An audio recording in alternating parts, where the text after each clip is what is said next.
The Millers arrived in Virginia on a gray winter afternoon. Snow was already falling when their car turned onto the narrow road that led away from the city.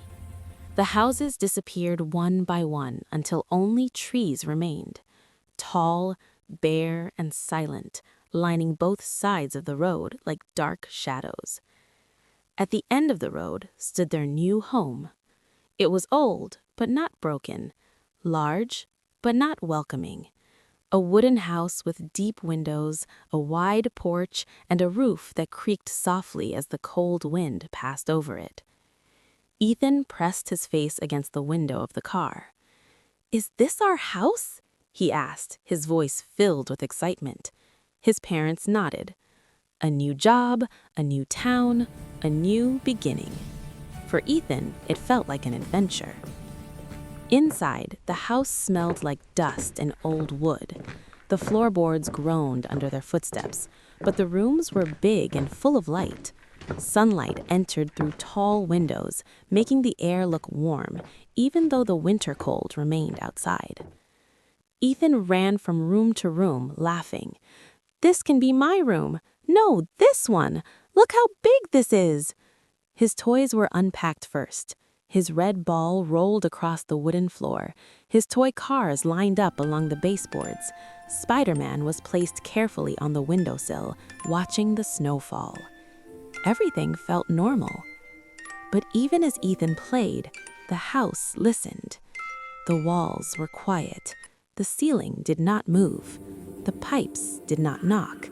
It was as if the house were holding its breath. The first few days passed quietly.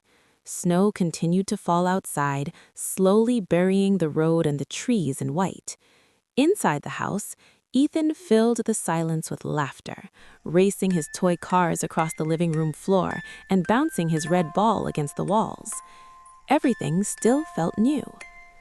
Until one afternoon, Ethan went to grab his ball, and it was gone. He searched everywhere. Under the couch, behind the curtains, inside the toy box. Nothing. "Mom," he called, "have you seen my ball?" She shook her head. "Maybe you left it somewhere, sweetheart." Ethan nodded, but something didn't feel right. The next morning, 2 of his toy cars were missing. Not broken, not moved. Gone. He checked his room, the hallway, even the kitchen. They were nowhere to be found. By the end of the week, Spider-Man had disappeared, then the small yellow tractor. Every day, something vanished. Ethan started keeping his toys close to him. At night, he placed them on his desk, lining them up so he could see them when he woke up. But each morning, the line was shorter. The house never made a sound when it happened. No doors opened. No footsteps echoed. It was as if the toys were being swallowed by the walls.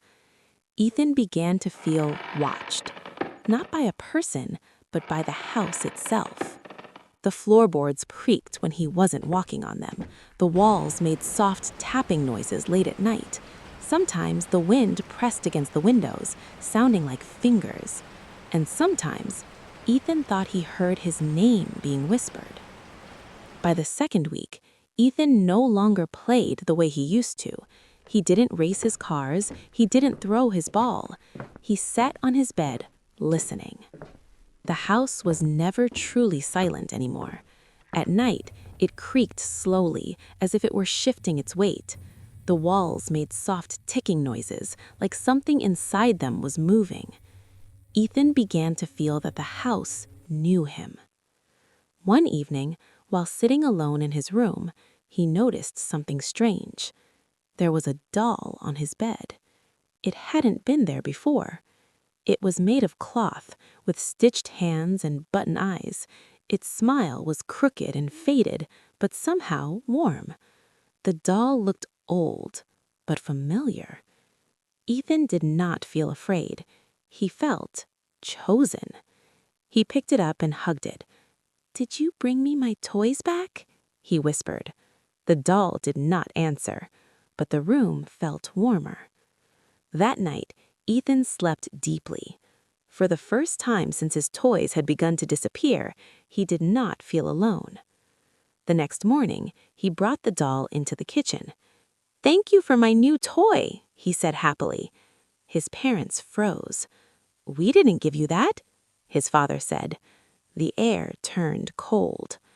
That afternoon, they threw the doll away. They promised Ethan new toys, better ones, bigger ones. Ethan said nothing. That night, he dreamed of walls breathing. 3 nights after the doll was thrown away, the house awakened everyone.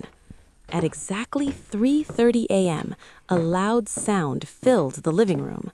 Something was moving, not softly, not carefully. Something heavy was being dragged across the floor. Ethan sat up in bed, his heart pounding. The walls around him felt closer than before, as if the house itself were leaning inward to listen. Another sound followed, a slow scraping, then a dull thud. His parents were awake too. I could hear them whispering through the walls. No one dared to go downstairs. The noises continued, objects sliding, wood creaking, something being arranged. Then, silence. The kind of silence that feels wrong. When the sun finally rose, they went to look. Every toy that had disappeared was in the living room. The red ball, the toy cars, Spider-Man, the yellow tractor. They were lined up neatly, as if someone had carefully placed them there.